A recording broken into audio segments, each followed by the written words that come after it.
trabalho de um ministro plenipotenciário aqui na Washington, D.C. está encerrado Hopi.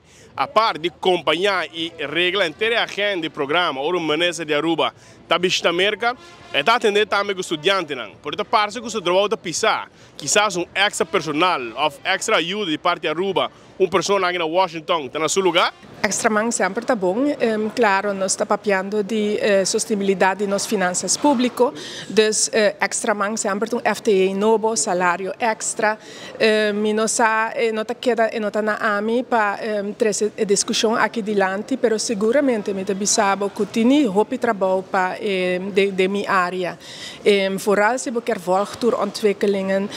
Laga nós bisa que, por exemplo, de espécie bisita aqui, me também tem mais bisita de representante.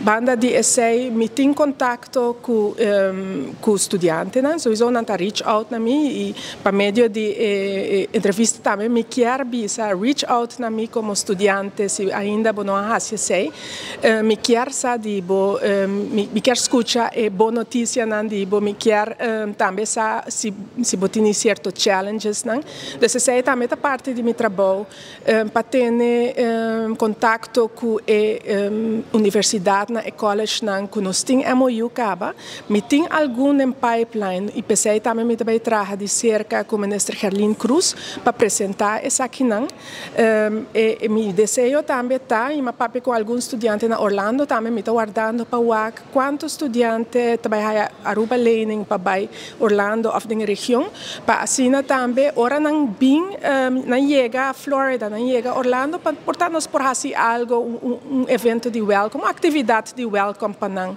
Banda de sei, ministro presidente provavelmente lo vai Assembleia Geral de United Nations na setembro e na outubro nós temos a annual meeting de IMF e reunião com World Bank.